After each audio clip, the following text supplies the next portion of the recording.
네, 자 여러분 지난 시간에 이어서 96페이지 보시겠습니다. 96페이지의 2번 문제입니다. 손해배상액의 예정에 관한 다음 설명 중 가장 옳지 않은 것은 했습니다. 1번 지문에서 손해배상의 예정액이 부당히 과다한 경우에는 법원은 적당히 감액할 수 있다. 그렇죠. 예, 손해배상의 예정액이 당사 사이에 배상액을 미리 정했을 때 글자대로 자 그것이 부당하게 과다하게 정해졌을 때는 법원은 적당히 감액할 수 있고요. 그 다음에 2번 아무리 손해배상액의 예정을 정했다 하더라도 계약의 내용에 따른 이행 청구라든지 그 다음에 당사자 일방의 채무 불이행이 있을 때 어떤 법정 해제 사유인 이행지체나 이행불능을 이유로 한 해제권 행사 이런 것들은 당연히 행사할 수 있겠죠. 그러니까 손해배상의 예정은 이행 청구나 계약 해제에 영향을 미치지 아니한다 이렇게 되어 있습니다. 옳은 표현입니다. 네, 손해배상을 예정하더라도 해제권 행사에는 지장이 없다.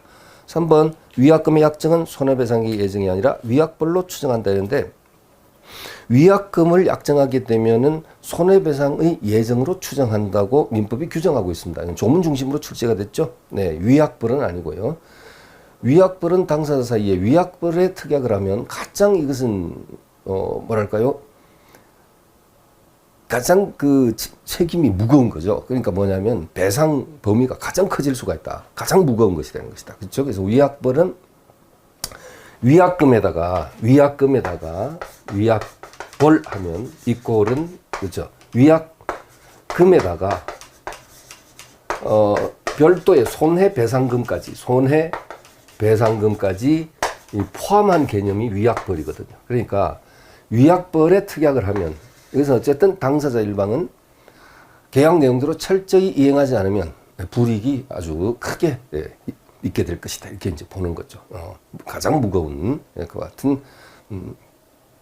것에 해당되는 것이죠. 손해배상 중에서 가장 무거운 것이죠. 그래서 위약금을 약정하면 위약벌로 추정하는 거 아니고 위약벌로 추정되는 게 아니라 위약벌은 위약금에 손해배상금까지 이렇게 포함된 개념이니까 이것은 그냥 위약금 약정은 손해배상 예정으로 추정한다고 규정되어 있습니다. 3번 정답이고요. 4번 손해배상액의 예정은 금전이 아닌 것으로 약정하여도 무방하다. 네, 그렇죠. 자, 또 페이지 넘겨서 2번 98페이지 2번입니다. 98페이지 2번. 자, 변제 충당에 관한 다음 설명 중 가장 옳지 않은 것을 했습니다. 1번에 법정 변제 충당의 경우 이행기가 도래한 채무와 도래하지 않은 채무가 있으면 이행기가 도래한 채무의 변제에 충당해야 되는데 이행기 도래 여부는 이행기에 유예가 있더라도 본래 이행기를 기준으로 판단한다. 아니거든요. 만약에 이행기 유예를 해줬을 때는요. 유예된 이행기를 기준으로 해야 된다는 거죠.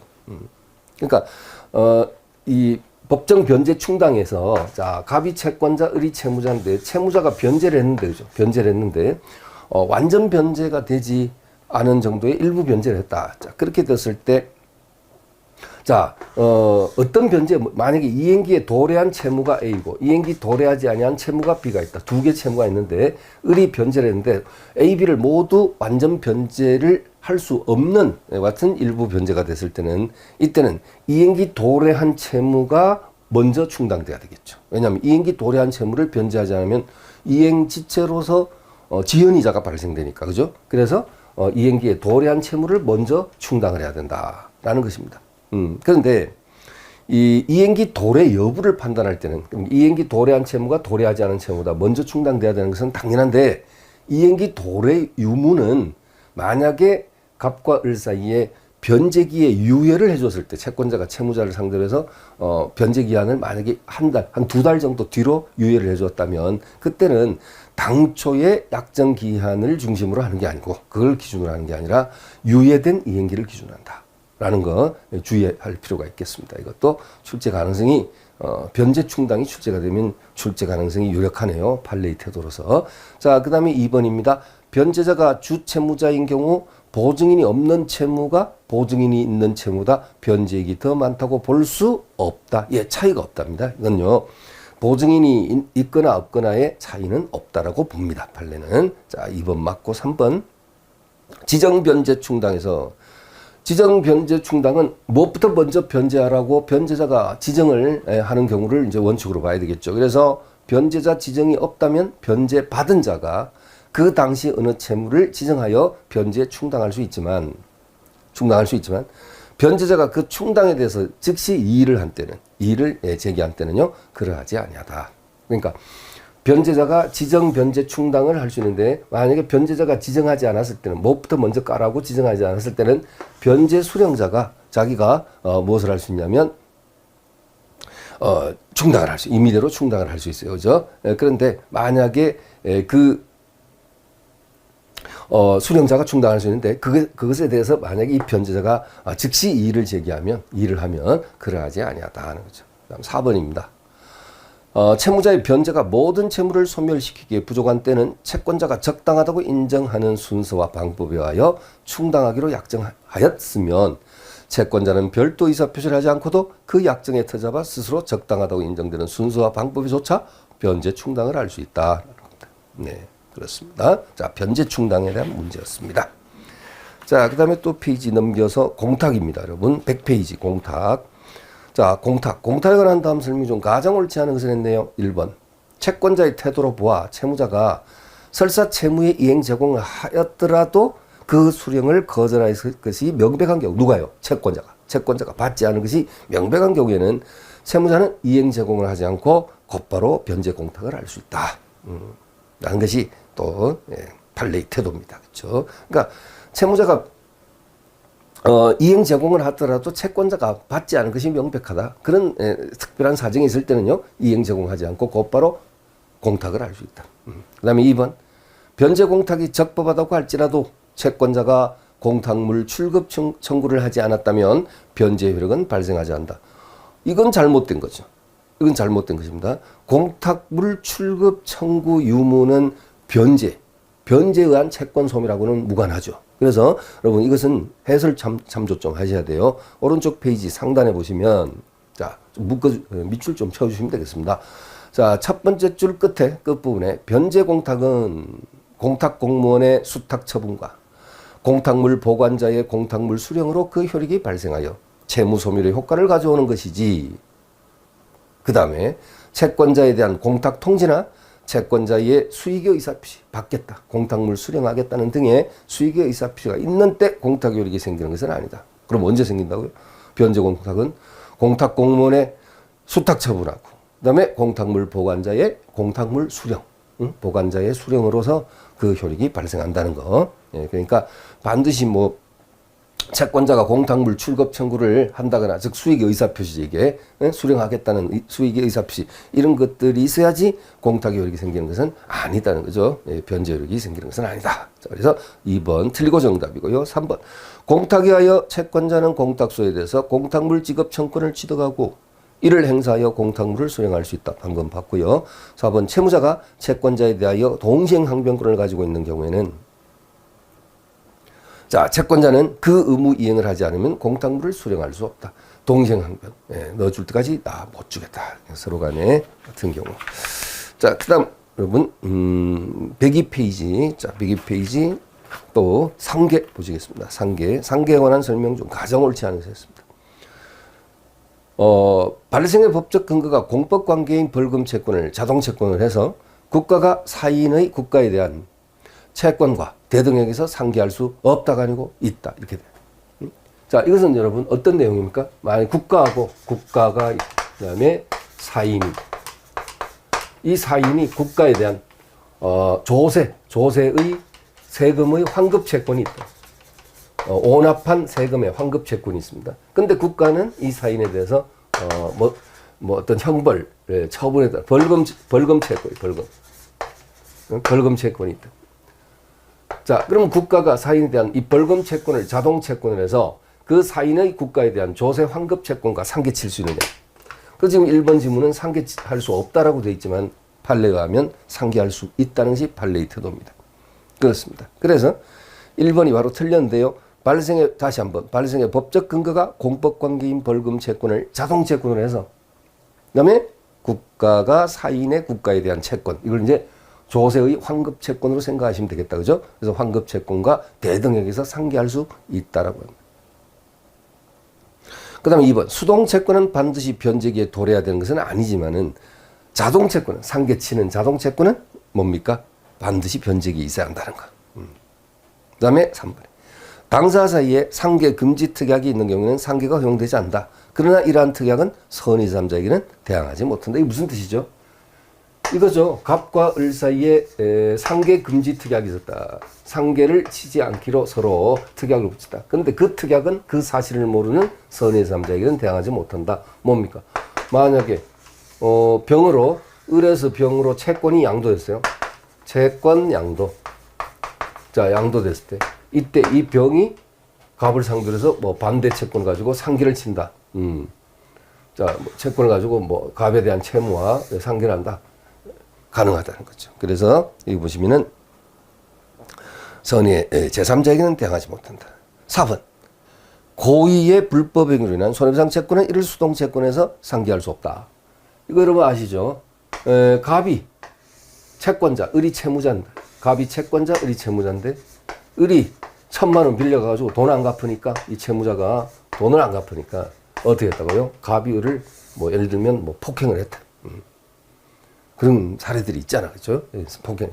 그럼 이제, 결국 불법행위가 발생했고, 을은 불법행위의 피해자가 됐습니다. 채무자님과 동시에 피해자가 됐어. 그래서 피해자가 이 가해자를 상대로 해서 불법행위로 인한 손배권을 행사하니까, 손해배상 청구를 행사하니까 어떻게 했다고요? 갑의 을에 대한 반대 채권 있잖아요. 대여금 채권 있죠. 그 1,000만 원, 예를 들면 이 배상액이, 뭐 예를 들면 그 불법행위로 인한 손해배상액이 한 1,000만 원 나온다면, 갑의 을에 대한 반대 채권, 즉 대여금 채권과 갑의 을에 대한 채무, 이 불법행위로 인한 손해배상 채권, 상계치 할 수 있다라고 한다면 이것은 그야말로 또 사회 질서는 흐트러질 수밖에 없습니다. 네, 가진 돈 많은 사람들은 이렇게 대여금을 채권을 포기해서라도 불법행위를 자행할 가능성이 높아진다는 거죠.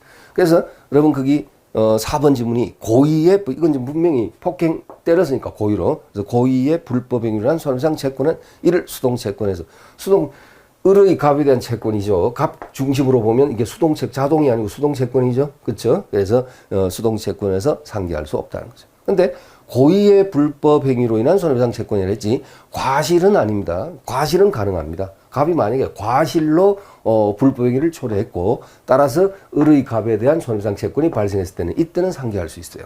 갑의 을에 대한 예를 들면 대여금 채권이 있다고 한다면 그것과 상계할 수 있는데 고의는 안 된다 했죠. 그러니까 고의하고 과실 구분을 또 하셔야 되겠죠. 그래서 고의는 안 되지만 과실은 가능하다. 그리고 또 여러분 피해자 입장에서는 또 상계권 행사가 가능하죠. 피해자 입장에서는 오히려 을은 또 자기가 갑한테 지불해야 될 그 대여금, 빌린 돈, 갚아야 될 그 채무하고 또 갑에 대한 이 손해배상 채권하고 상계를 을의 입장에서는 또 할 수 있습니다. 그렇습니다. 네. 그래서 일단 이 4번 여러분 봤습니다. 자, 3번 문제는 생략하시고요. 여기서 이제 나머지 조금 생략 좀 하고 가겠습니다. 제가 그리고서는 바로 어디로 가냐? 108페이지에 보시면은 책임재산의 보전. 자, 책임재산의 보전. 채권자 대위권. 채권자 대위권. 자, 1번. 채권자 대위권에 관한 설명 중 가장 옳지 않은 것은 1번. 자, 법무사 시험 문제입니다. 1번. 계약의 승낙은 일신 전속권에 해당하지 아니하므로 특별한 사정이 없는 특정 채권 보전을 위한 채권자 대위권의 목적이 될 수 있다라고 했는데, 자, 승낙은, 자, 여러분, 승낙이라는 것은 하나 새로운 권리 의무가 발생하는 승낙함으로써 뭐가 됩니까? 계약이 새로 하나 성립이 됐어요. 계약이 하나, 체결되는 거죠. 청약과 승낙이 합치됨으로써 계약이 성립되지 않습니까? 그러니까, 계약의 승낙이라는 것은 이 채권자 대위권의 목적이 될 수 없다. 물론 채권자 대위권의 피보전 채권이라는 것은 반드시 금전 채권이 하나지 않습니다. 특정 채권도 채권자 대위권의 피보전 채권이 될 수 있죠. 그렇지만 승낙이라는 것은 대위권의 목적이 될 수 없다고 합니다. 네. 그래서 1번이 될 수 있다 해서 틀린 것이고요. 그 다음에 2번에 채권자는 그 채권의 기한이 도래하기 전에는 법원의 허가 없이 채권자 대위권을 행사하지 못하나 보전행위 또는 보존행위는 할 수 있다. 그렇죠? 자, 그러면 채권자 대위권의 그림을 한번 또 그려놓고 복습을 하도록 하겠습니다. 자, 병이 채권자고, 그죠? 병이 채권자. 그 다음에, 갑이 채무자. 채무자. 그 다음에 이제 을이 뭐가 됩니까, 여러분? 제3채무자. 제3채무자. 제3채무. 그래서, 여기에서 이 채권자의 채무자에 대한 채권이 피보전 채권이라는 거죠. 그 다음에 채무자의 이 제3채무자에 대한 채권, 이게 피대위 채권. 피대위 채권. 그래서 본래 이 피보전 채권이라는 것은 이것은 변제기에 있을 것을 요한다. 변제기에 있을 것을 요하는데, 변제기가 도래하기 전에도 행사할 수 있는 예외가 있다. 그것이 바로 뭐다? 법원의 허가를 받았을 때. 법원의 허가가 있었을 때하고, 또는 보존행위. 보존행위라 해도 되고요. 보존행위라 하셔도. 그럼 보존행위 뭡니까? 예를 들면 뭐 소멸시효 중단 이런 것들 있죠. 채권의 소멸시효 중단 이런 것들은 보존행위에 해당하는 것이죠. 그래서 그 보존행위에 해당될 때는 이제 굳이 변제기 피보존 채권이 변제기에 도래할 것을 요하지 않다. 원칙은 변제기에 도래하지 대의권 행사가 가능한데 허가가 있거나 또는 보존행위였습니다. 그래서 보존행위는 그 사례가 소멸시효의 중단이다. 소멸시효의 중단. 더 구체적으로 표현하면 예를 들면 뭐 이행의 청구 이런 거 있죠. 이행의 청구 이런 것들이 해당이 된다. 이렇게 이제 보면 되겠습니다, 여러분. 자, 그다음에 3번 채권자 대의권을 행사하면서 채권자가 채무자를 상대로 하여 그 보전되는 청구권에 기한 이행 청구에 소를 제기하여 승소 판결을 선고받고 그 판결이 확정되면 제3채무자는 그 청구권의 존재를 다툴 수 없는 것이 원칙이다. 네, 그렇습니다. 채권자가 채무자를 상대로 해서 보전되는 청구권에 기한 이행 청구의 소를 제기해서 승소 판결이 확정이 되면요. 이때는 제3채무자는 그 청구권의 존재를 다툴 수 없음이 원칙이다. 제3채무. 자, 그 다음에 4번이죠. 4번. 채권자 대의권 행사가 채무자의 자유로운 재산 관리 행위에 대한 부당한 간섭이 된다는 등의 특별한 사정이 있는 경우에는 보전 필요성이 부정될 수 있다. 대위권이 지나치게 남용되어서는 안 되니까 그렇습니다. 5번. 채권자 대위 소송이 제기되고 채무자가 이를 알게 됐던 누가 알게 됐던 갑이. 항상 채권자, 채무자, 제3채무자 이렇게 헷갈리시면 안 된다. 그죠? 그러니까 병과 갑 사이에는 채권자, 채무자고 갑과 을 사이에는 또 채권자, 채무자지만 전체적으로 놓고 보면 병이 채권자, 갑이 채무자, 을이 제3채무자 이렇게 표현하니까 항상 이 전체적인 맥락에서 얘네들의 명칭이 있잖아요. 얘네들의 명칭을 항상 여러분이 머릿속에 그려두셔야 될 것입니다. 그러니까 채권자, 그렇지 않으면 채권자, 채무자가 항상 헷갈리는 거죠. 그죠? 왜냐? 갑은 을에 대한 관계에서는 채권자지만 병에 대한 관계에서는 채무자니까 헷갈립니다. 그죠? 그래서 전체적인 맥락에서 항상 그림을 연상을 해 주셔야 될 것입니다. 자, 그래서 5번 다시 한번 보시면요. 채권자 대위 소송이 제기되고, 근데 대위 소송이 제기되고 그랬는데 이 채권자 대위권은 반드시 재판상으로 해야 됩니까? 그것은 아니죠. 재판상으로 해도 되고 재판 외로도 할 수 있다. 그랬죠? 반드시 재판상으로 해야 되는 것은 채권자 대위권이 아니고 잠시 후에 나올 채권자 취소권이죠. 여러분 아시죠? 이것은 404조 채권자 대위권. 채권자 취소권은 406조. 그래서 채권자 취소권은 반드시 소송을 해야 된다. 그렇죠?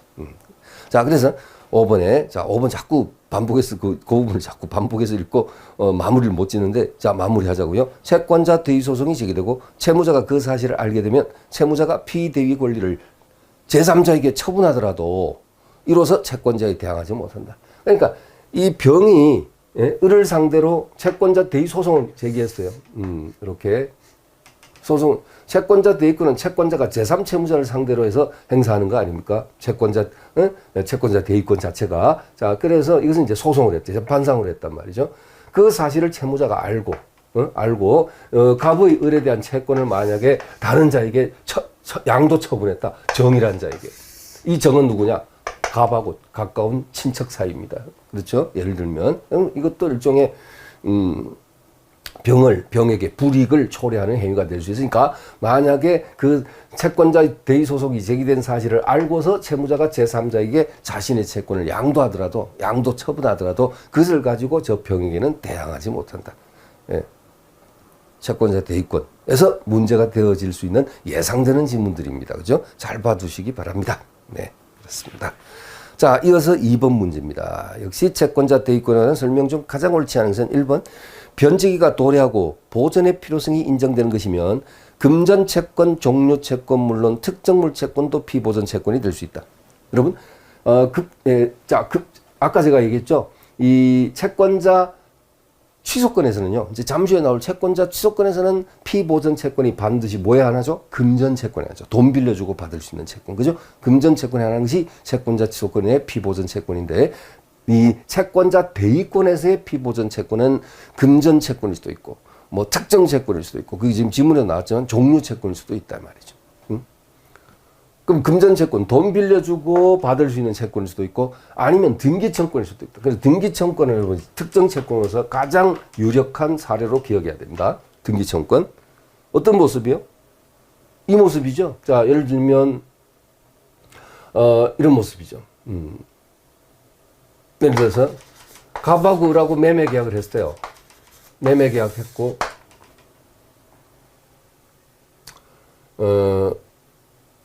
자, 그리고 이제 이 갑이 병하고 또 매매 계약.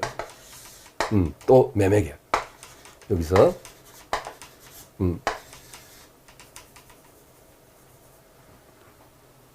이 병의 갑에 대한 등기 청권. 이 등기 청권이 특정 채권입니다. 등기 청권. 지금 그림이 이렇게 이제 그려져 있는데 사실은 여러분이 물권법에서 이 그림과 좀 헷갈릴 수 있으니까 제가 갑을 병으로 하지 않고 A, B, C로 한번 해보면요. 물권법에서 A, B 사이에 매매 계약이 이루어졌어요. 네? 또 B, C 사이에 매매 계약이 또 이루어졌어요. B, C 사이에. 그렇죠? 이것이 이제 전매 계약이거든요. 전매 계약. 자, 이렇게 됐는데 이 B가 등기는 아직 누가 앞으로 됐냐? A 앞으로 돼 있단 말이에요. 자, 이럴 때 B의 A에 대한 등기청권. 이것을 C가 뭐 할 수 있다? 대위 행사할 수 있다. 대위권. 그러니까 이 소리는 뭐냐면 지금 현재 A 앞으로 되어 있는 특정 이 토지, X 토지, 이것에 대해서 매매 계약을 했고 B가 매수인이고요. 또 B가 다시 돌아서서 C와 또 매매 계약하고 얘가 매수인이란 말이에요. 근데 또 여러분 뿌리부터 또 들어가야 되네. 타인의 지금 A 명의로 돼 있는 등기가 A 명의로 돼 있는 이 토지에 대해서 B, C 사이 이 매매 계약이 가능한가요? 얼마든지 가능하고 유효하죠. 성립도 되고 효력도 있죠. 왜? 타인의 물건이나 권리도 매매 대상이 될 수 있다 그랬잖아요. 타인의 물건이나 권리도 매매 대상이 될 수 있다. A 명의로 아직 되어 있다 하더라도 B, C 사이의 매매 계약은 그대로 성립되고 유효한 거거든요. 그런데 문제는 뭐냐면 B가 A에 대해서 등기 청구를 적극적으로 행사하지 않는다는 거죠. 적극성을 보이지 않으니까 이 C가 B를 대위하여 A를 상대로 무엇을 한다? 등기 청구를 행사하는 거. 그럼 여러분 이때 C의 B에 대한 피보전 채권도 뭐가 되고요? 특정 채권, 등기 청구이고 B의 A에 대한 피대위 채권도 뭐냐? 특정 채권, 등기 청구예요. 그러니까 등기 청권, 등기 청권. 이게 모두 피대위 채권, 피보전 채권이 되는 것이다. 이해하시죠? 그래서 제가 물권법에서는 주로 이제 그림을 이런 식으로 그리니까 지금 채권법상에서 이 채권자 대위권 그림을 이렇게 그리면 여러분 좀 헷갈릴 수가 있거든요. 예, 이렇게 그리면 헷갈릴 수 있는데 이해하셨죠? 요것을 이렇게 뒤집어 놨다 생각하시면 돼요. 그러니까 갑이 을과 매매 계약을 한 매수인이고, 예? 또 병이 갑과 매매 계약을 한 또 매수인이다. 이렇게. 그래서 병의 갑에 대한 등기청권, 이것이 피보전 채권이고 갑의 을에 대한 등기청권이 피대위 채권이다 이 말이죠. 그렇죠. 그랬을 때는 이 피보전 채권인 등기청권은 금전 채권이 아니고 특정 채권이 되겠죠. 그래서 이렇게 여러분 1번 옳은 지문이고요. 2번 지문. 채권자 대위 소송에서 피보전 채권이 인정되지 않으면 부적법 각하해야 한다. 네. 부적법 각하. 3번. 채권 보전의 필요성은 사실심 변론 종결 당시를 기준으로 판단한다. 여러분, 이 금전 채권은 이 채권자 대위권에서 금전 채권은 채무자의 무자력을 요합니다. 금전 채권은 자, 이거 헷갈리면 조심해야 돼요. 헷갈립니다. 자, 금전 지금 뭐가 피보전 채권이 만약에 만약에 이거 여기서 하면 안 되겠다. 이건 여러분 방금 이 그림은 병의 값에 대한 등기 청구니까 이건 특정 채권이잖아요, 그죠? 그러니까 이 그림에서 파생시켜서 설명하면 피보전 채권이 금전 채권일 때는 채무자의 무자력을 요한다.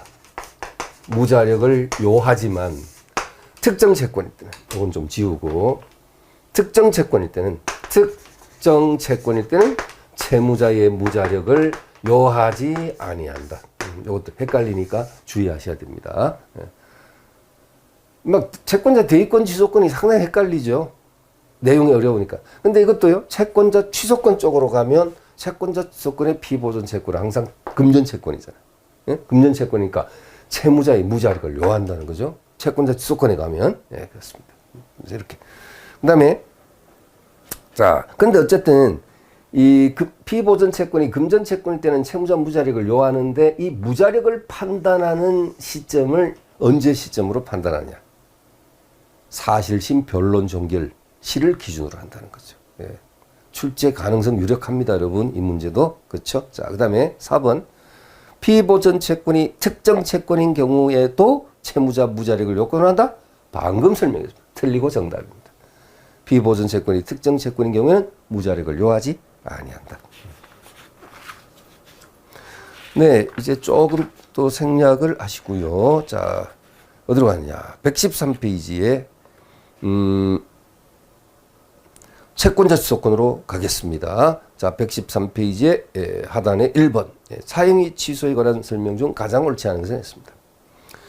1번 사행위 취소에서는 사행위 취소에서 가면 채권자 취소 소송. 채권자 취소 소송. 자, 역시 그러면 그림을 또 하나 그려놓고 접목을 해야 되겠죠. 자, 이 그림 지우겠습니다. 이거 지우고 여기다가 그림을 하나 딱 이렇게 대표적인 그림을 하나 그려놓고 시작하죠. 자, 병이 채권자. 자, 갑이 채무자. 근데 채권자 취소권에서는 이 을을 제3채무자로 하면 안 되죠. 이자를 뭐래도 수익자. 또는 이제 수익자에서 한 번 더 건너가면 점득자라고 나와야 되죠. 그죠? 예, 그렇습니다. 그래서 채권자, 채무자, 수익자 이렇게 해놓고요. 이렇게 해놓고 여기 채권자 취소권에서는 피보전 채권이라는 개념은 있죠. 피보전 채권이라는 개념 당연히 있죠. 채권자의 채무자에 대한 채권이거든. 근데 피대위 채권이라는 개념은 없죠. 채권자 취소권은 왜냐하면 이 채권자 대위권을 아시다시피 채무자가 소극적인 태도를 일관하는 거죠. 채권 갖고 있으면서도 행사 안 하고 게으르게 나태하게 소극적인 태도를 일관하죠. 그러니까 답답하니까 병이 나선 거죠. 이게 채권자 대위권인데 내가 너의 권리를 너 대신 해주마, 행사해주마. 이게 채권자 대위권이죠. 근데 채권자 취소권은 소극적인 태도가 아니라 이 채무자가 적극적으로 빼돌리는 거죠. 예, 그래서 상반된 분위기를 갖고 있다. 그죠? 그래서 얘가 적극적으로 재산을 빼돌렸을 때 이게 바로 사해행위라고 하는 거 아닙니까? 이 채무자가 사해행위를 하고 사해행위. 예? 사해행위가 뭡니까? 채권자를 속이고 속일 사자, 사기, 해칠 해자, 속이고 해치는 행위라고 또 악이야, 또 악이. 응? 자기가 사행위를 함으로써 이 채권자를 해친다는 사실을 손해를 준다는 사실을 알고 있어야 되고 또 무자력자가 돼. 무자력자. 응? 그러니까 채권자 취소권에서는 채권자 취소권에서는 피보전 채권 자체가 금전 채권이니까 무자력을 요하는 거죠, 갑이. 그래서 그렇게 여러분이 단순 암기가 아니라 좀 대위권하고 대조해서 이해를 좀 해주시면 좋을 것 같습니다. 그다음에 그리고 자 이제 문제 또 이제 나올 테니까 이제 복습 차원에서 이제 보면요. 그리고 여기에서 이 채무자의 악의는 누가 증명해야 한다 했어요? 누가 증명해야 한다? 채권자가 증명해야 한다. 이 악의는 채권자가 증명해. 채권자가. 병이 그냥 여기 병이라고 하죠. 병이 증명해. 그런데 이 채권자 취소권은 채권자가 누구를 상대로 소송 제기합니까? 채권자가 수익자 또는 자 이렇게 왔습니다. 한 번 더 넘어갔어요. 한 번 더 정으로 넘어갔다. 얘를 이제 전득자. 그래서 수익자 또는 전득자를 상대로 소송을 제기하게 되는데 이때 이 소송에서 수익자나 전득자가 악의일 것을 요하거든요. 악의일 때 이제 피고가 되는데, 악의일 것을 요하는데, 악의가 아니라 선의란 사실, 선의의 증명은 누가 하느냐? 수익자 또는 전득자가 선임을 스스로 증명해야 한다. 그렇죠? 이게 판례의 태도 아닙니까? 이런 것들 헷갈리니까 또 막 너무 기본적 사항이지만 그래도 막 까다로운 것만 나오는 보장은 없잖아요. 이런 기본을 충실히 두고 기본을 또 물어볼 수 있으니까. 그래서 채무자의 악의는 채권자가 증명해야 되고, 수익자 또는 전득자의 악의는 채권자가 증명하는 게 아니라 수익자 또는 전득자가 스스로 선임을 증명해야 됩니다. 만약 이 소송에서 만약에 버티고 이기려면 스스로 선임을 증명한다. 그리고 자, 피고는 누가 된다고요? 그래서 이 채권자 취소 소송, 이것은 채권자 취소권에 대한 소송, 사회행위 취소의 취소의 이렇게 표현할 수 있는데, 여기에서 이제 당연히 채권자가 원고가 되고, 그 다음에 수익자 또는 전득자가 피고가 되고. 근데 시험에 또 쉽게 물어보면 이 채무자가 피고가 된다 이렇게 나오는 경우도 다수 있습니다. 자, 얘는 피고가 될 수 없다. 피고 적격이 없다. 그래서 피고 적격이 없다. 그렇죠? 그렇습니다. 자, 그러면 여러분 문제 접목하시죠. 자, 문제 한번 또 접목해 보겠습니다. 자, 113페이지 아니다. 예, 맞습니다. 113페이지 1번 문제입니다. 법무사 문제. 가장 옳지 않은 선인데 1번 사행위 취소의 소는 채권자가 취소 원인을 앞 날로부터 1년, 법률행위 있은 날로부터 5년 내에 제기해야 한다. 맞죠? 네, 그렇습니다. 취소 원인을 앞 날로부터 1년 또는 법률행위 있은 날로부터 5년 내에 제기해야 한다.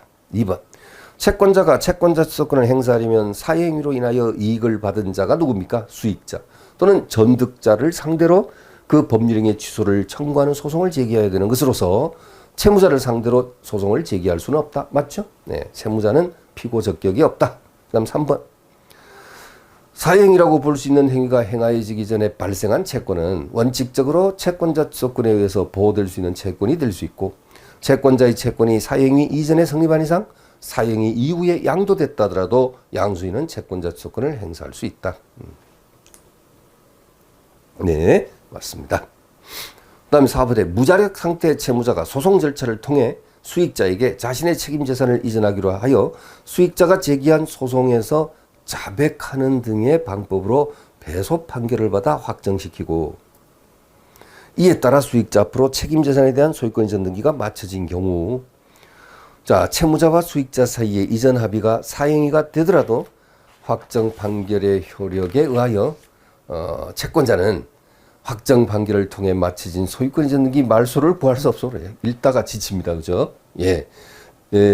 거의 바르게 진행되다가 마지막 부분에서 채권자는 확정 판결을 통해 마쳐진 소유권 이전 등기 말소를 구할 수 없다가 아니고 구할 수 있고 가액 배상만을 구할 수 있다는데 그건 틀린 것이죠. 네. 그 해설 여러분, 해설 밑에서 세 번째 줄 좀 보시죠. 밑에서 세 번째 줄. 자, 보십니까? 밑에 세 번째 줄 보면요. 채무자와 수익자 사이. 지금 자, 칠판 그림을 여러분 보시면서 채무자와 수익자. 자, 갑과 을 사이입니다. 갑과 을 사이에 소송 절차에서 확정 판결 등을 통해 마쳐진 소유권 이전 등기가 갑에서 을 쪽으로 된 등기가 확정 판결을 통해서 마쳐진 소유권 이전 등기. 자, 갑에서 을 쪽으로의 등기입니다. 이것이 사행위 취소로 인한 원상 회복으로서 말소된다 하더라도, 아무리 갑에서 을로 확정 판결에서 등기가 됐다 하더라도 채권자 병의 사행위 취소의 소에 의해서 다시 말소가 을 앞으로 된 등기가 말소돼서 갑 앞으로 되돌아온다 하더라도 이것은 결코 확정 판결의 효력에 모순되거나 또는 반하는 것이라고, 판결의 효력에 대해서 반하는 것이라고 볼 수 없다. 그렇습니다. 그러니까 두 사람 사이에, 채무자가 수익자 사이에 뭐 치고받고 하다가 판결에서, 치고받고로 했습니다, 여러분. 판결에서 갑에서 을 쪽으로 등기가 됐다 하더라도 이 병이 채권자 취소권의 요건을 갖추고 요건을 갖추어서 을을 상대로 해서 사행위 취소의 소를 제기하여 역시 갑 말소가 되고 다시 갑 앞으로 되돌아오더라도 갑을 사이에 이미 이루어진 확정 판결의 효력에 반한다거나 또는 그 판결의 효력에 모순된다고 할 수 없다는 것이 판례의 태도다라는 것이죠, 여러분. 예. 일단 자, 이번 시험에 만약에 이 판례가 여러분 시험에 예상되는 것으로서 나왔다. 채권자 취소권에서 나올 가능성이 보이죠. 그죠? 그럼 나왔을 때는 오래 생각할 겨를은 없죠. 그러니까 지금 방금 이 부분 있잖아요. 이 부분을 뭐랄까요?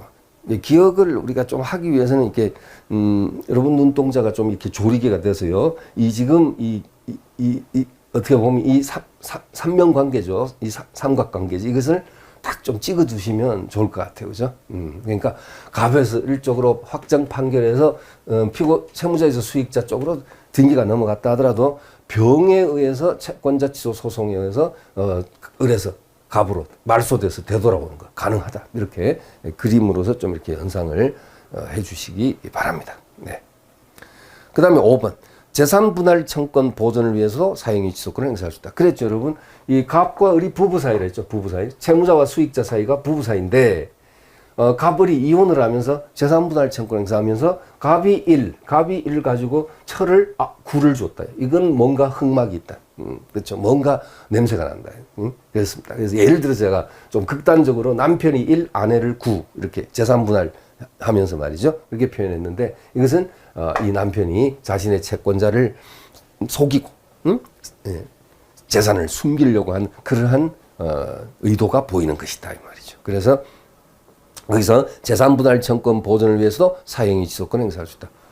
이런 경우도 사행위 취소에 사행위가 될 수 있다. 그러니까 사행위 채권자 취소권의 대상이 될 수 있다는 뜻이죠. 자, 2번 문제입니다. 2번 내려갑니다.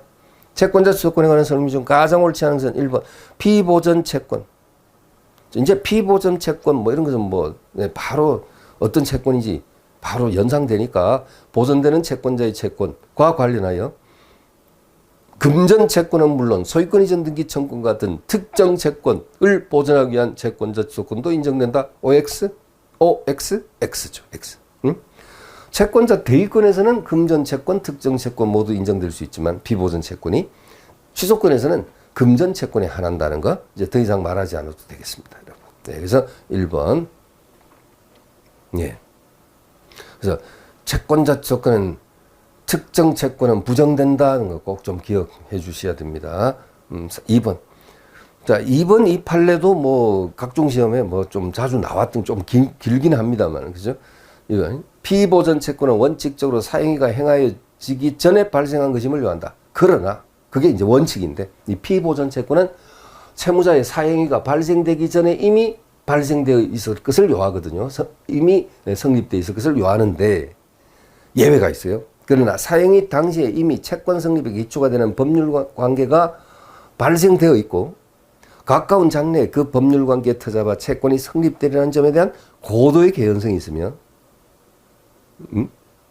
실제로 가까운 장래에 그 개연성이 현실화되어 채권이 성립된 경우에는 그 채권도 채권자 취소권의 피보전 채권이 될 수 있다. 이것도 몇 번, 한 3번만 좀 읽어두시기 바랍니다.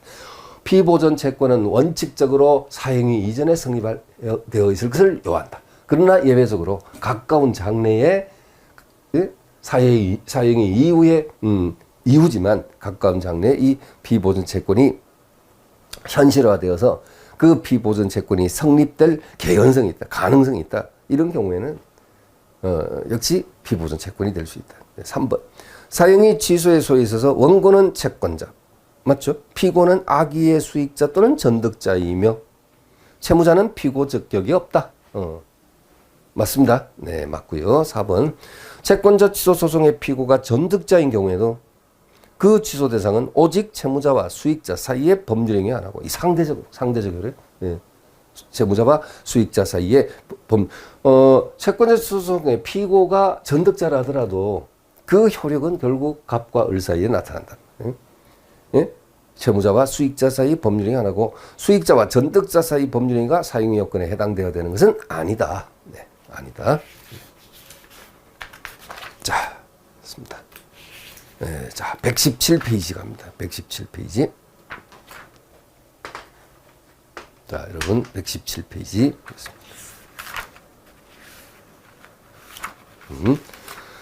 자, 채권자 지속권. 계속 나옵니다. 채권자 지속권 행사. 자, 가장 옳지 않은 것은 1번. 점유 취득 시효 완성 후 부동산 소유자가 이를 처분한 경우. 자, 이겁니다. 이게 일단 여러분 지문 또 이것도 엄청 기니까 먼저 설명을 먼저 한번 들어보시죠. 자, 여기 칠판에서. 자, 갑의 토지에 대해서, 갑의 X 토지에 대해서 이 점유 취득 시효의 점유 취득 시효의 그 20년이라는 점유 요건이 완성이 됐어요. 그렇게 됐을 때 이제 이 을이 등기 청구권 이렇게 행사했는데 갑이 어떻게 했습니까? 병한테 매도하고 이쪽으로 등기를 넘겨버렸다. 그 갑이 이제 소유자니까 어쨌든 소유자니까 을이 20년간 점유해서 취득시효 완성됐다 하더라도 등기는 갑한테 있으니까 갑이 병한테 이렇게 등기를 넘겨버리면 이때 어떻게 됩니까? 병 소유로 확정되죠. 을의 취득시효는 물거품이 되는 거죠. 그래서 물거품 되는 것인데 만약에 이 병이 갑의 배임 행위에 적극 가담해가지고 등기를 넘겨받았다. 그럼 어떻게 돼요? 민법제 103조. 선량한 풍속 기타 사유일세 위반한 법률에 그게 적용되죠. 매도인의 배임 행위에 적극 가담한 이중매매 그 법리가 적용되죠. 그럼 어떻게 돼요? 그러면 이 등기가 무효가 될 수 있어요. 그죠? 그러니까 다시 헷갈리니까 다시 한번 설명하면 갑의 토지를 을이 취득시효 20년간 소유이사로 평공연하게 점유하고 이제 요건을 갖추었습니다. 그래서 이제 등기 청구를 행사했거든. 갑한테 등기 넘겨달라고. 그랬는데 갑이 어디입니까? 병한테 팔고 이쪽 등기 넘겼다. 그럼 병 소유로 확정되겠지만 만약에 이 병이 갑의 배임 행위에 갑의 이 배임 행위 적극 회유, 적극 가담, 적극 권유 다 같은 말이죠. 해서 등기를 넘겨받았다면 이때는 이 갑병사의 이 매매가 103조가 적용되잖아요. 그죠? 선풍기 위반. 여기에 해당되니까 자, 이때는 이제 을이 자, 취득시효 완성자 을이 이 병을 상대로 해서 채권자 취소권을 이제 채권자 취소권 이제 드디어 나옵니다. 채권자 취소권을 행사하여 갑 앞으로 다시 되돌려 놓을 수 있다. 맞아요, 틀려요, 여러분? 이거 맞아요? 틀려요? 채권자 취소권을 행사하여 다시 채무자 앞으로 원위치 말소 등기에서 다시 갑 앞으로 되돌려 놓을 수 있다. 맞습니까? 틀렸습니까? 틀렸죠. 왜 틀렸냐? 자, 을의 갑에 대한 피보전 채권은 금전 채권이 아닙니다. 을의 갑에 대한 피보전 채권은 등기 청구권이라는 특정 채권입니다. 네, 오늘 지금 계속 반복되죠. 등기 청구권이라는 특정 채권은 채권자 대위권의 피보전 채권이 될 수 없다. 자, 채권자 취소권의 대위권이 아니고 채권자 취소권의 피보전 채권이 될 수 없다. 그래서 이 부분이 자, 이 판례가 채권 총론의 채권자 취소권에서 나올 수도 있고 아니면 어디서 나올 수 있냐면 물권법의 소유권의 취득시효에서 나올 수 있습니다. 나올 수 있습니다. 그러니까 그러면 이럴 때 을은 병을 상대로 해서 어떻게 구제받아야 돼? 구제 방법이 어떻게 돼? 구제 방법이 어떻게 됩니까? 힌트. 피보전 채권이 특정 채권이고 갑이 그러니까 을이 이제 결국 이때는 채권자, 채무자, 제3채무자. 자, 힌트 나왔습니다. 그러면 뭡니까? 갑이 말소 등기 청구를 적극적으로 행사할 수 있음에도 불구하고 행사하지 않고 소극적인 태도를 일관하니까 을이 누구를 상대로? 병을 상대로 해가지고 채권자 뭐가 됩니까? 채권자 대위권. 대위권을 행사하여 갑 앞으로 돌려놓을 수가 있는 겁니다. 대위권 행사. 채권자 취소권이 아니고. 자, 그러면 그게 한번 보겠습니다. 자, 그래서 1번 지문 한번 보시죠. 점유 취득시효 완성 후, 자, 이 그림 연상하시고요. 칠판 그림. 점유 취득시효 완성 후 부동산 소유자가 이를 처분한 경우, 자, 이제 갑이 병에게 처분한 경우, 점유자는 즉 을은 시효 취득을 원인으로 한 소유권 이전 등기 청구를 피보전 채권으로 하여서는 채권자 취소권을 행사할 수 없다. 왜? 채권자 취소권을 특정물에 대한 소유권 이전 등기 청구권, 이게 바로 뭐예요? 특정 채권입니다. 특정 채권을 보전하기 위해 행사하는 것은 허용되지 않기 때문이다. 납득했습니다. 그럼 뭐 어떻게 해야 하나요? 채권자 대위권을 행사할 수 있게 되죠. 그 다음에 2번. 채무자의 법률행위가 통정허위 표시인 경우에도 채권자 주소권의 대상이 될 수 있고 또 한편 채권자 주소권의 대상으로 된 채무자의 법률행위라도 통정허위 표시 요건을 갖춘 경우에는 또 무효라고 할 것이다. 이것도 이제 조심히 자주 나오죠, 여러분. 자주 나옵니다. 자, 자주 나옵니다. 그죠? 채권자 병의 강제 집행을 피하기 위해서 채무자가 재산을 빼돌렸다. 근데 여기서 이 갑과 을 사이가 가장 매도인, 가장 매수인, 즉 108조의 통정의 표시 요건을 갖추고 있다. 그러면 두 사람 사이 매매가 곧바로 그 언제나 당사자 사이의 가장 매매는 무효가 되잖아. 그죠? 이렇게 해서 108조가 적용되어서 무효가 될 수 있고 갑을 사이 매매가 아니면 이 채권자 취소권의 요건을 갖추었다면 채권자 취소권의 요건 그냥 그 요건이 뭐냐면 뭐 이 갑의 사행위, 악이, 무자력자, 을의 악이 이런 얘기죠. 그런 요건을 갖추었다면 이 병은 또 을을 상대로 해서 채권자 취소 소송을 또 제기할 수 있다. 채권자 취소권을 행사할 수 있다. 그게 겁니다. 이건 또 민법 총칙에서 나올 수도 있고 총칙에서 잘 나오는 편이지. 민법 총칙에서. 응? 이 채권법보다 민법 총칙에서 해서 이것도 항상 예상되는 부분이죠.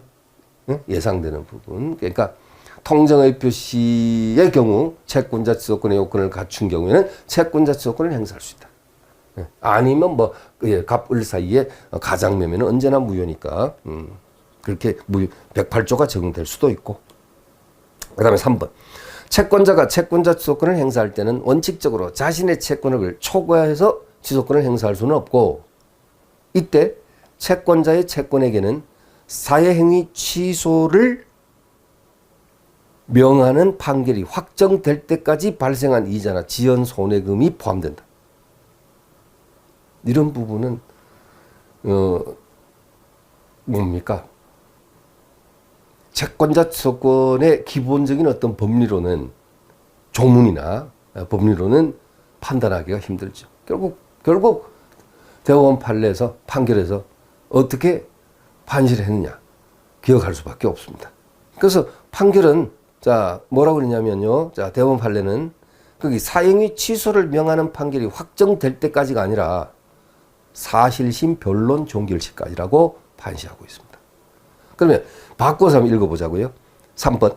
자, 채권자가 채권자 취소권을 행사할 때는 원칙적으로 자신의 채권액을 초과해서 취소권을 행사할 수는 없고 이때 채권자의 채권액이라는 것은 사행위 취소를 명하는 판결이 확정될 때까지가 아니라 사실심 변론 종결 시까지에 발생한 이자나 지연 손해금이 포함된다. 이렇게 판시를 하고 있습니다. 여러분 제일 밑에 해설의 밑에서 네 번째 줄 끝이죠. 제일 끝에 보면 자 채권자가 채권자 취소권을 행사할 때는 원칙적으로 자신의 채권을 초과해서 취소권을 행사할 수는 없지만 이때 채권자의 채권에게는 사행위 이후 사실심 변론 종결 시까지에 발생한 이자나 지연 손해금이 포함된다. 이렇게 되어 있습니다. 그 다음에 4번에서 자 다시 위로 올라가서 지문 채무자가 채권자를 해함을 알고 악이 재산권을 목적으로 한 법률행위를 했을 때 예 그렇죠. 채권자는 사행위 취소를 법원에 소를 제기하는 방법으로 청구할 수 있을 뿐 네. 재판상 형성권 소송상의 공격 방어 방법으로는 주장할 수 없다. 네.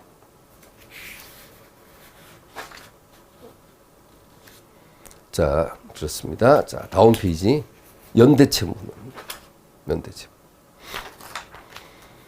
자 제일 밑에 1번 문제 여러분 시험 1번 문제 연대채무자 1인에게 생긴 사유 효력. 자 1번 다수 당사자의 채권관계에 관한 설명 중 가장 옳지 않은 것은 1번 어느 연대채무자가 변제 기타 자기 출제로 공동면책이 됐을 때는 다른 연대채무자의 부담 부분에 대하여 구상권을 행사할 수 있다. 자 그러면 우리가 연대채무하면 이제 또 꼭 먼저 기억하고 또 상기하고 가야 되는 그 부분이 있죠. 자, 갑이 채권자.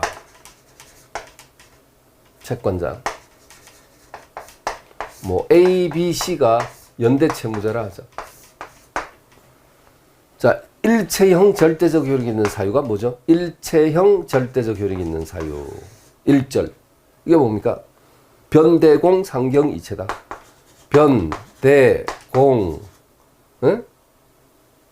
상경 이체입니다. 그럼 변대공 상경이체가 뭐였어요, 여러분? 변제, 대물변제, 이거 전부 뭐죠? 채권 소멸 사유죠. 공탁, 상계, 채권 소멸 사유죠. 경계, 그다음에 이행의 청구, 이건 아니지만 이행의 청구, 이거 뭡니까? 이건 채권자 지체. 이것은 채권자 지체. 이 채를 그냥 채권자 할 때 채로 해버리시죠. 채권자 지체. 이것이 일체형 절대적 효력 있는 사유거든요. 변제. 그래서 이 소리가 무슨 소리입니까? 만약에 A가 원래 이제 본래는 각 300만 원씩 채무가 있어요. 300만 원씩의 채무인데 이 채권자가 소비대차 계약서 말미에다가 돈 빌려주면서 말미에다가 뭐라고 써버렸어요? 연대로 한다. 연대로 한다. 딱 특약을 붙여버렸어요. A, B, C 세 사람이. 계약서에다가죠. 연대로 한다. 그래 버리면 어떻게 됩니까? 그냥 이제 연대 채무가 되니까 여기서 A가 갑한테 갚을 때는 얼마를 갚아야 됩니까? 분할 채무 같으면 자기 몫인 300만 원만 갚으면 자기 채무는 끝나지만 종료되지만 벗어나지만 연대 채무는 아시다시피 자기만의 자기의 부담 부분만 변제한다고 피할 수는 없죠. 그래서 자기가 변제한다면 333, 900을 갚고.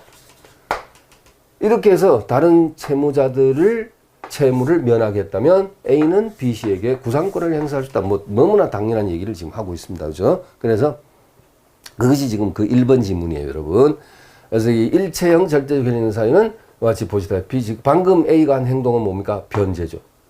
아니, 이번에는 대물변제. A가 갑에 대해서 자신의 자동차로서 이렇게 대신 갚았다. 대물변제다. 역시 일절이지. 일체형 절대적 효력 있는 사유. 아까 여러분 공부했던 변제공탁. 그 다음에 반대 채권으로 A가 상계를 쳤다. 근데 여기서 조심해야 되는 것은 연대 채무자 중 1인이 자기가 적극적으로 반대 채권을 가지고 상계를 쳤을 때는 일체형 절대적 효력 있는 사유인데 그게 아니라 조금 지울게요. 자, 그게 아니라 부담 부분형 절대적 효력 있는 사유가 있어요. 이게 뭐냐면 반대 채권을 가진 연대 채무자 중 1인이 얘가 적극적으로 상계를 친 게 아니고 상계 안 치고 있을 때 다른 연대 채무자가 대신 했을 때는요. A가 가지고 있는 반대 채권을 가지고 다른 연대 채무자 했을 때는 이때는 부담 부분형 절대적 효력 있는 사유가 됩니다. 그럼 요건 어떤 사유들이 있냐면요. 어떤 사유들이 있었어요, 여러분? 상면, 혼멸 이렇게 4개 나오죠. 상면, 혼멸. 상면, 혼멸이 뭐예요? 상계. 요 상계는 방금 얘기했죠. 반대 채권을 가진 연대 채무자 중 1인이 자기가 적극적으로 상계 친 것이 아니라 이 상계는 다른 연대 채무자가 대신한 겁니다.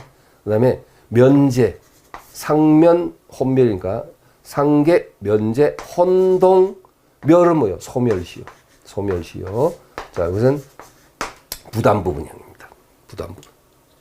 그래서 이 부담 부분형이 만약에 이게 사례로 시험 문제 나온다면 이렇게 나올 수가 있는 거죠. 자, 복습 한번 해보시죠. 그림 한 분만 더 그리겠습니다. 값 A, B, C. 자, 이렇게 300, 300, 300 이렇게 하자고요. 300, 300, 300. 응? 그런데 채권자 갑이 연대 채무자 중 1인한테 면제를 해줬어요. 면제. 이 면제는 무슨 면제를 말하냐면 채무 면제를 얘기하는 거예요, 여러분. 또 이제 헷갈리는 거예요. 연대의 면제하고 채무 면제는 또 다른 거예요. 면제란 단어가 들어가도 연대의 면제란 게 있고 채무 면제란 게 있어. 그러면 면제를 해주는 이건 뭐냐면 채무 면제를 얘기합니다. 요거 말합니다. 요거 면제를 해서 그러면 어떻게 되냐면요. A는 300이 없어지잖아요. 그러면 이건 부담 부분형 절대적 효력 있는 사유니까 B는 어떻게 되냐. 900이라는 자기가 단독적으로 값과 B, 값과 C로 놓고 보면 900인데 900이 얼마로 줄어드느냐? 600으로 줄어드는 거예요. C도 마찬가지. 900이 얼마로 줄어듭니까? 600으로 줄어든다. 그죠? 이게 바로 뭐라고요? 이게 바로 면제의 효과입니다. 부담 부분에 한해서 다른 연대 채무자에게도 효력이 생긴다. 그러니까 부담 부분형 절대적 효력 있는 사유. 그럼 어떻게 돼? 그럼 어떻게 돼요? 만약에 값이 A를 면제를 해주면요. A는 300까지죠. 없어지죠. 응? 그러면 B나 C는 부담 부분에 한해서 효력이 생기니까 900이 600으로 900이 600으로 이렇게 줄어들죠. 그러면 여기에서 만약에 C가 값한테 900을 갚았다. 900을 변제를 했다. 변제를 했다. 그럼 어떻게 됩니까? C는 B한테만 얼마? 아니 900이 아니고 600이지. 600을 갚잖아. 600을. 900이 600으로 줄었으니까 600을 갚았다. 그러면 B한테만 300을 구상할 수 있는 거죠. 그렇죠? A한테 구상권 행사할 수 있어 없어요? 없지. 왜냐하면 A는 채무가 없으니까. 그래서 C는 B한테만 300을 구상한다. 자, 이것이 뭐라고요? 면제, 부담 부분형 절대적 효력의 사유로서의 면제입니다. 네, 자 일단 그 문제 좀 정리하시고요. 자 다시 보겠습니다. 자 1번 지문에서 어느 연대채무자가 변제 기타 자기 출제로 공동면책이 됐을 때는 다른 연대채무자의 부담 부분에 대하여 구상권을 행사할 수 있다. 뭐 맞고요. 가장 기본이죠. 2번 민법은 채권자의 이중의 채권 만족의 위험을 감수하면서까지도 불법행위 피해자로 하여금 현실적으로 채권의 만족을 얻게 하여 피해를 실질적으로 회복할 수 있도록 배려하고 있다고 보이므로 부진정 연대채무자 중 1인의 상계에는 절대적 효력을 인정하지 아니함이 타당하다. 여러분 연대채무든 부진정 연대채무든 상계는 절대적 효력이 있는 사람. 절대적 효력이 인정. 상계는 절대적 효력이 인정되는 겁니다. 그래서 2번 틀렸고요. 3번에 보증인은 주채무자의 항변을 가지고 채권자에게 대항할 수 있고 주채무자의 항변 포기는 보증인에게는 효력이 없다. 맞습니다? 그렇습니다. 자, 그래서 갑이 채권자, 그 다음 갑이 채권자, A가 주채무자, B가 보증인. 그래서 우리가 보증채무는 그림을 이렇게 그죠. 채권자, 주채무자, B는 보증인. 보증인은 주채무자가 채권자에 대해서 가지는 항변을 가지고 채권자에게 대항할 수 있다.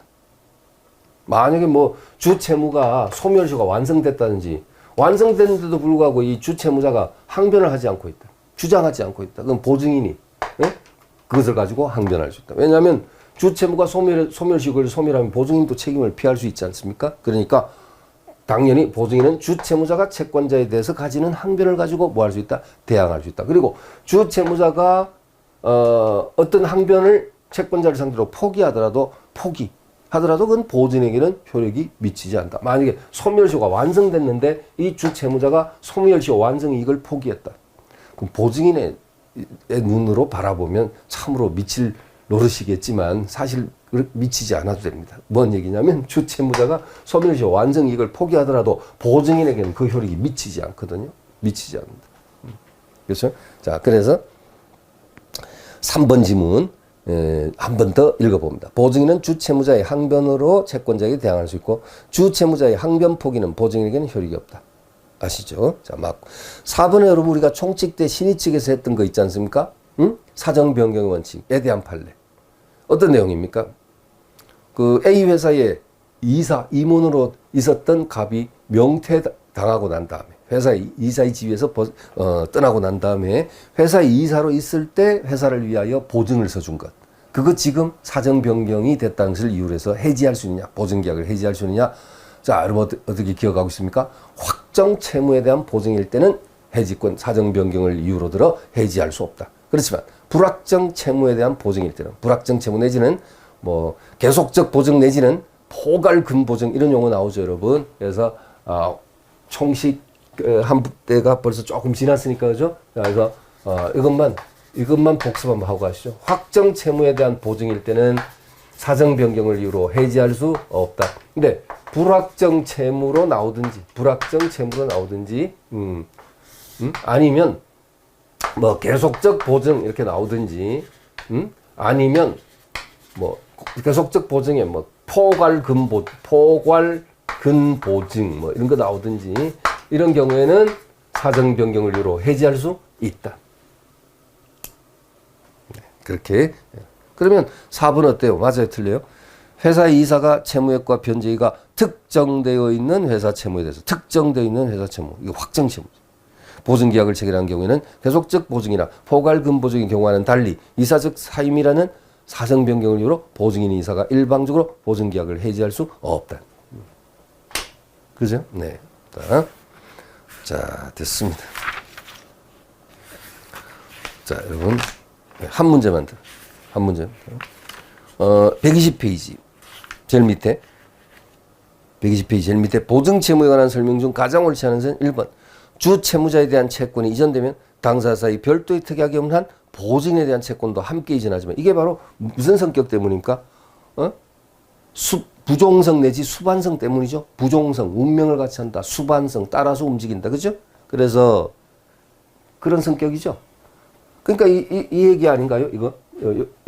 이제 좀 지우면 되겠죠. 이 부분 좀 지워서. 자, 갑이 채권자. 갑이 채권자, A가 주채무자, 주채무자. 그 다음에 B가 보증인. B가 보증인. 자, 이렇게 됐을 때, 이 채권자가 정한테, 정의하지 뭐, 을이라고 하죠. 을한테 채권 양도를 했어. 채권 양도. 그러면 이 을은 채권 양수인이지. 그래서 채권 양도는 여러분 대항 요건 갖춰야 되죠. 채권 양도는 채무자에게 그 사실을 뭐하죠? 통지를 해야 되죠. 그래서 이 채권 양도에 대해서 갑의 을에 대한 양도 사실에 대해서 주 채무자에게 뭐였다? 통지를 하게 되면 그 효과는 누구한테도 미친다고 봅니까? 보증인한테. 왜냐하면 이 주 채무와 보증 채무는 부종성이 있고요. 운명을 같이 하는 성격. 그렇죠? 주 채무가 소멸하면 보증 채무도 따라서 소멸한다는 부종성이 있고 수반성이 있어요. 예? 주 채무가 이전되면 보증 채무도 있어요. 그렇죠? 그러니까 당연히 주 채무자에게만 통지하면 그건 보증인한테 별도로 통지하지 않아도 된다는 거죠. 그렇죠? 이것을 얘기하는 거죠. 그래서 1번 틀리고 정답입니다. 왜 틀렸어요? 1번 다시 읽습니다. 주 채무자에 대한 채권이 이전되면 요 칠판 그림의 갑에서 을쪽으로 당사 사이 별도의 특약이 없는 한 보증에 대한 채권도 함께 이전하지만 이전한다 이러면 되는데 이제 이전하지만 하고 이제 틀린 지문으로 만드는 거죠. 채권 양도의 대항 요건은 보증 채권의 이전에 관하여도 갖춰야 된다. 틀렸다. 보증인한테도 별도로 통지해 줘야 한다. 틀렸다. 네, 그렇죠. 그다음 2번. 주채권과 분리해서 보증채권만을 양도하는 약정은 효력이 없다. 네. 왜냐? 수반성, 부종성이 있다. 그죠? 주채권 채무와 분리된 보증채무 채권이라는 것은 존재할 수가 없다. 3번. 주채무자에 대한 시효중단은 갑이 주채무자에게 시효중단을 걸었어요. 시효중단이 뭡니까? 재판상 청구를 했다든지 채권자가 권리에 잠자고 있다가 벌떡 깨가지고 주채무자에 대한 재판상 청구를 했다는 소리는 자다가 깼다는 소리죠. 그러면 당연히 보증에도 그 효력이 미치는 거죠. 근데 아까 뭐하고 헷갈리면 안 되느냐면 시효가 이미 완성됐어. 소멸시효가 이미 완성됐어. 그럼 주채무자는 갚을 필요가 없게 됐어. 소멸시효 완성을 원용할 수 있게 됐어요. 그런데 만약에 주채무자가 채권자를 상대로 시효이익을 시효이익을 포기하겠다고 하면 그 포기의 효과도 보증인에게 미치느냐? 그건 미치지 않는다. 왜 헷갈립니다, 여러분? 이거 조심해야 돼. 헷갈려? 다시 한번 채권자의 주채무자 이거 어때요? 가볍게 그림 한번 그려놓고 갈까요? 자, 채권자의 주채무자 A에 대한 시효중단. 시효중단은 뭐죠? 뭐 재판상 청구, 압류, 가처분 이런 거 있잖아요. 예? 그 효력은 보증인에게도 미친다, 미치지 않는다. 이건 주채무자고요. 이건 얘는 보 이렇게 쓸게요. 보증인에게 시효중단 효과는 보증인에게도 미친다. 동그라미. 미친다. 동그라미. 그럼 이쪽 하나만 더. 자, 하나만 더. 채권자, 주채무자, 보증인. 자, 하나만 더. 자, 주채무자가 채권자를 상대로 시효이익 포기를 했다. 자, 그 포기 효과는 보증인에게도 미친다. X. 미치지 아니야.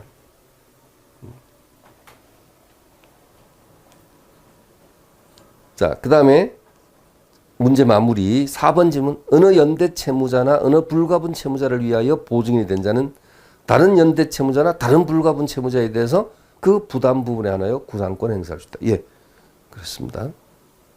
아니 이게 무슨 소리예요, 여러분? 이게 무슨 말이에요? 예를 들면 지금 갑이 채권자고 A, B, C가 연대 채무자란 말이죠. 근데 이 C한테는 별도로 보증인이 있어. C한테는 D라는 보증인이 있거든요. 응? 그렇습니다. 그래서 이제 이 C가 갑한테 돈을 안 갚으니까 보증인이 지가 대신 갚았단 말이에요. C의 주 채무를 자기가 보증인으로서의 지위로서 갚았다. 그렇게 해서 다른 연대 채무자를 면책하게 했다면, 당연히 이 보증인은 B나 A를 상대로 뭐 할 수 있을까요? 구상권 행사할 수 있겠죠. 그죠? 구상권 행사할 수, 구상권.